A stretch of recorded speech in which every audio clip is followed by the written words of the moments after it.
How's it going, everybody? This is Legacy with Team Evolution, Rush of Ikorr, and today we are going to be doing a different video than I normally have been doing, and this is based off of the regional that is going to be happening next week on November 22nd. So I am pretty excited to go over this video, and pretty excited for this regional to see what the outcome is. And I wanted to do this video just because if you are someone who is planning on participating in the regional and, maybe you don't know what to play, or you're pretty new to the game, or you're just not really sure what to expect because there's very little data right now on decks that are good or not good, that's kind of what this is for. Now, granted, this is also kind of based off of just my personal opinion. My team and I have been definitely building a lot of decks, testing a lot of decks, but I also follow a lot of what data is out there right now, from the previous regional in Ohio, and just from what people discuss on the Discord and things like that. And so that's kind of what some of these opinions are going to be based on. But a lot of it is also just kind of based off of what we've been testing and what we've been looking at, and what we can just expect the meta to kind of be at the end of this set 1 era. Set 2 is getting ready to drop, and it's going to change everything. So again, with this regional being the end of set 1, if you are someone who is going to play in it, maybe this can be helpful. Another thing is, I'm sure most people know by now that do watch this, the regional is a remote regional. It is not a in-person regional anymore. So if you are maybe interested in participating in the regional, you can go find the signups on like Discord and things like that. And hopefully, we get a good amount of people in this tournament. Be awesome. So with that being said, really quick again, I appreciate everyone who watches my videos, everyone who kind of comments on things and just kind of lets me know how things are. I love it. I'm trying to just, continuously get stuff out there for the game. I'm still having a lot of fun with the game. And I'm excited for this regional. I think it's going to be great. So let's just kind of get into this. You'll notice a couple things. First of all, the format that I'm recording this from. I am doing this from my phone, so that's why it looks the way that it looks. So just kind of bear with me on that. I don't really have access to do this on a computer right now. Secondly, the way that my tiers are. So I have 4 tiers. The first is top tier, which are what I am kind of saying are the best decks. So if you want to play what is potentially one of the best decks right now based off of all the data we have, that's going to be put in the top tier. The relevant and playable is like tier 1.5, where they're not quite the best decks, but they have the potential to beat the best decks. And under the right pilot, under the right circumstance, these decks do have the potential option, or the potential to win the event or top the event. Tier 2 with potential are like the tier 2 decks. These are decks that don't have a ton of data attached to them. There's not a lot of information. You kind of just have to build the deck and play around with it and see how it feels, which a couple of the decks in this that I have are that. But I do think that there are just some avatars that are going to be better than those ones. And then tier 3 are all the decks and avatars that I just don't really recommend playing in 1v1 right now, because they're just not as powerful, or there's really not that much data behind them, but mostly because they just aren't as powerful compared to some of the other avatars. So let's just kind of get into it. So to start things off, not trying to go too over the top, but we're going to put all of the green avatars into the tier 3 spot, and I'll explain why. And there's no real particular order to this either. This is just kind of, except for Sobek. Sobek is probably the worst one out of all of them, I will say. But here's the thing. Green is probably the weakest color right now from set 1. It just doesn't have a lot of powerful options. There are some cool things that are possible, but set 2 is probably really what we have to wait for, and maybe even set 3 before we can start seeing green really do some things. We get some really great new avatars in set 2 that we can play around with, but I think right now, when you look at purple, when you look at red, when you look at black, and when you look at blue, there are other avatar combinations that are just more powerful with each of those colors instead of sticking green with them. It does not mean that maybe somebody could build one of these 5 decks or one of these 5 avatars and make it good and make it playable. I just think that in comparison, if I'm going to play red, if I'm going to play purple, if I'm going to play black, if I'm going to play blue, or even yellow, I'm probably just going to play a different avatar that is just better and has better cards and a better avatar to go underneath it. The 2 avatars here that, if you are interested in any of these that like have some potential, is Hachiman and Amaterasu. Hachiman has a really great warrior kind of theme going for it, and you have access to all the purple to like damage cards, so you could, in theory, maybe make this deck work. I just did a deck profile on Hachiman, actually, and it is a fun deck if you build it. But it's just, again, it is kind of tough. It's not quite an aggro deck. It's not really... It's just kind of a normal, like, mid-range style deck, but that can have a really bad time against some of the control decks, and can even be swept up by the aggro decks. And then Amaterasu is a major control deck, but with green and black, you do have some stun options, which is what this avatar wants you to do. But I just think if I'm going to go through all that trouble to stun things and to damage things, I'm just going to play another avatar. I'm just going to play other decks. So by all means, if you want to look at one of these and try and build around them, go for it. But I think right now all 5 of these don't really have a spot in this regional. There's 2 other avatars that I'm also going to stick here. The first is going to be Minos. Now, again, oops, I don't know what the heck just happened there. The other is Minos. I don't know what it's doing here. There we go. The reason I'm sticking Minos here is mostly because his rush ability is by far probably one of the worst for 1v1. It's basically draw a card is all it is. Now, it's normal avatar ability to, recycle, maybe reanimate cards that have already come back or are about to be banished or something, potentially could be useful. And you do have access to purple, which is a lot of damage cards. But I don't know. I just think while this one as a color combination could be kind of powerful, like black and purple both have some pretty good cards, but your avatar ability here just isn't quite strong enough. So I just don't think I would recommend this one. But again, I could see this avatar and maybe the right build between black and purple being a powerful combination. But I'm just going to put it in tier 3 because I think, again, if I'm going to play black, if I'm going to play purple, there's just other decks I'd rather play. And then the last one that I'm going to stick in here is, where is it? Oh, I guess that's actually it. Okay, yeah, that's actually it. Okay, so going into the tier 2 decks, these are the ones that I think are going to be playable to some extent if they're built correctly. I don't have a ton of data on them, but I think that they have a chance to potentially be good. The first one of that is going to be Ikorr. Now, I know that the Blessing of Osiris ban derived off of this avatar because it was allowing you to basically loop and deck your opponent out. Now, I think that this deck does have some potential. I mean, you can play a ton of spells between blue and yellow, and you can also have some good rebirth moments with the yellow spells and things like that. Recycle a bunch of damage-based cards. You can recycle Typhoon, you can recycle Overindulgence. There's some things that you could do to really make this a pretty annoying control deck. But I think as a whole, from a win condition standpoint, I don't think there's really a way that this can contest quite as much with some of the other control decks and even the aggro decks. But if this is a color combination that you like, or you have something built with this that seems to be working, go for it. And that's why I say with potential, right? Because I think that this isn't quite unplayable. I think that in a world where in a competitive standpoint, this probably does have the capability of beating out some of the other top decks. It's just all going to depend on how the deck's built and what infusions you have and what spells you have and whatnot. So that's going to be my placement for Ikorr, or Ikorr, however you say that. The next deck I'm going to put in here is going to be Artemis. Now, this is one that could potentially just be in the relevant playable spot, because when it comes to red and purple, they're 2 very powerful colors, right? With red, you have all the Mayas, you have Heat Lightning, you have Cleopatra for some stun. With purple, you obviously have all the damage-based stuff for the Greeks. So there is a world where these 2 combining can be very good, I think. And its avatar ability to deal 1 damage to up to 2 champions is not something to be ignored. It definitely can potentially take out some things, get some more damage in there. Something to consider. Also, of course, you have the Spartan Training Ground that can add an extra damage to that ability. So there's a world where if you want to just build a really heavy removal deck with some Mayas and things like that, this is your angle. And the rush ability to where all your allied champions gain lethal is also not terrible, because it kind of turns into a somewhat of a board wipe, because if you have a wide board, you can give everything lethal and then start going after the opponent's board. So this is one I haven't looked at too much, which is why I'm sticking it in the tier 2, because I think if you actually take the time to build this, you could probably build a pretty frustrating deck, especially again with the Mayas and just with what you have access to under purple.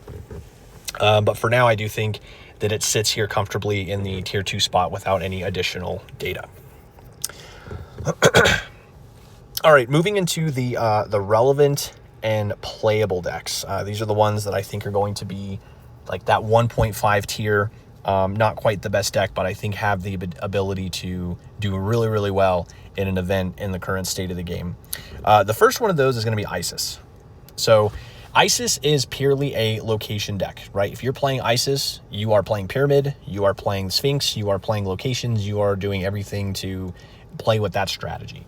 And fortunately, with red and blue, you get a lot of very powerful options with this particular avatar. You have all the Mayas that you can utilize to go wide on your board, get some additional Ikorr on the Pyramid if they die.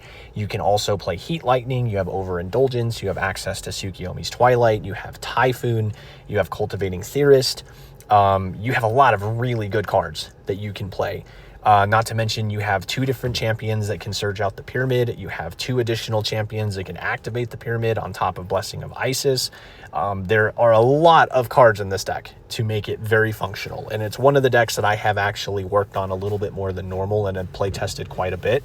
And this card this avatar in this deck, if built correctly, can definitely stand a chance to some of the bigger decks. There are a few ways that you can build it. If you want to go more the Maya direction versus the Egyptian direction, go for it. And if you want to go more the Egyptian direction, go for it, right? There's a lot of ways that you can build around it. But I do think either way, having access to these 2 colors in tandem and using the Pyramid, this can make for a great just kind of tempo deck. And not to mention it's one of the starter decks. So if this is one that you want to pick up and make some additions, because the starter deck comes with quite a few good cards that you already just have access to, go for it. I have a lot of fun with this deck, and I do think that, again, the right pilot, the right build, this could definitely be a deck that could swoop in and top or even potentially win. The second deck that we're going to talk about under this category is going to be Kichi. I think I'm saying that right, or Kinichi, something like that. This is our red-black Maya deck. Basically, it's what you want to do. You have access to the Mayas in both the red and the black. You have all the reanimates. You have some stun in black if you want to use it. Obviously, you have like Heat Lightning, Sacred Game. You have all those cards as well. And the avatar ability is pretty good too. Being able to give something swift is definitely very strong. And then being able to give a champion Swift, Quick Strike, and Fury until the end of turn is also insane, because it's basically, one of those abilities that on the right champion can set yourself up to board wipe the opponent in the right moment, which is great. This is one of the aggro decks in the game just because of the low cost cards that you have between both colors. And can be a very fast deck. It can be a very good deck out of the gate. And again, with the reanimates kind of giving you that 2-for-1 on some champions is also very good. And anytime you also have black, you can also use the the beast line and play like Labyrinth of Crete if you want to slow down your opponent from the amount of Ikorr they have access to. So yeah, this one's very good. I think it's not quite as good as a couple of the top tier decks, but I do think that this one again can be a very fast, very frustrating aggro deck to play against. The next deck we're going to talk about in this category is going to be Ryujin. So Ryujin, this deck got second place in the Ohio Regional, and this is a deck that this is one of my favorite avatars. This is one that I wanted to build right out of the gate because I really liked the artwork and I really liked its ability to allow you to just always draw cards. But then on top of that, its rush ability, it's kind of like a reset, right? Both players shuffle their hands and graveyards back into their deck. And then draw 5 cards. It's pretty crazy. So this deck with blue and black, what you have access to, you're kind of just playing this control game until you use the rush ability. And I'm not saying you're stalling, but you're definitely just kind of playing this control game until you can just kind of abuse this champion's avatar is what you're doing. Because of that too, since this avatar is more likely to get you to that late game, a lot of the more expensive cards that you have access to with black, you could potentially throw into the deck. But ideally, you're just controlling until you can activate the avatar ability. And I think, again, in the right hands, obviously the deck did really well at the first regional. So I think there's a world where if you like control decks like this, this is one that can definitely put in the work, and it's already put in the work since it did so well at that first event. The next deck we're going to talk about is Kukul, or Snake, as I like to call him. This is another deck I think has some really relevant playable tier 1 all wrapped around it. And one thing with this one is, I will say, a little bit of an asterisk, because this avatar focuses on the graveyard, right? It puts things back from the graveyard into the deck. It kind of deals with the reanimate quite a bit. So, you're playing a lot of reanimates. You're also playing a lot of mill. You're also using the rebirth spells to play out of the graveyard. This particular avatar kind of sinks to the tier 2 if you don't have a Yum Semmel. I don't know if I'm pronouncing that right, but the Noxious Death 10-drop ultra rare that blows everything up, if you don't have that card, then this deck almost is probably just tier 2. Because here's the thing. Yes, we could mill the Oni and the Yamada and stun things for days, but stunning stuff doesn't help us if we're not actually dealing with what's on the board, because we have to not only stun, but we also have to keep our cards on the board and actually maintain enough to be able to win the game. And there's just other decks that can just avoid that, get rid of our own stuff. It can be a real challenge, and the deck starts off very slow too. This is personally one of my favorite avatars, but it is a hard deck to play because the aggro decks can just obliterate you, right? And even the control decks can be really hard to play because you're not ever really putting a ton of things on your board. You're just kind of playing these big cards out of your graveyard, or doing things here or there to try and keep pace of the game, but you're just doing it until you get ahead. There's a lot of recyclability. You have a lot of recursion. The reanimates are definitely very good in this deck. But again, that Noxious Death, man, that card, if it is in your deck and you have the ability to get it into the graveyard, and your opponent knows that you have 2 or 3 rebirth spells over the course of the next few turns, and that Noxious Death is sitting there, they have to really think through their plays and through their turns, because they know that at any point you're just going to pull that thing out and blow up the board. If that's not sitting in the graveyard, I'm not saying that they don't have anything to worry about depending on what's there, but it can be challenging. So if building this deck is tough, you want to have a lot of mill. You want to, hopefully you have a Yum Semmel. If you don't, you can still probably play the deck. There are still some good, black and yellow big champions that you can play, but that Yum Semmel, man, makes a huge difference. And on top of that, if you pull out Yum Semmel and blow up a bunch of your cards with Reanimate, they come back at the end of the turn. So, that can also be a huge bonus. So keep that in mind. Oh, and you also have access to Royal Necropolis. And Royal Necropolis giving everything Reanimate is also a really big deal, because, whatever dies just comes back anyways, or whatever you blow up with Yum Semmel comes back anyways. And with Royal Necropolis, there's a neat little ruling where with the Vulture Way, which is the vulture that when you play it, you have to blow up a champion in your hand, that it gives everything in your hand Reanimate as well. So if you play Royal Necropolis and then you play Vulture, you can blow something up in your hand, and then it comes back off of the Reanimate from the Necropolis. So this combination has some really cool things, and we'll definitely be getting a lot of cool support over the next set. But just asterisk on this one, it's got some great things going for it, but it can be a really tricky deck to play. So kind of went on a tangent with that one, but I tried to make the most sense of it the best I could. And then the last deck that we're going to put, or the last avatar that we're going to put in the relevant playable one, is Susanoo. This is one that I don't think a lot of people have really dove into. I did a deck profile on it not too long ago.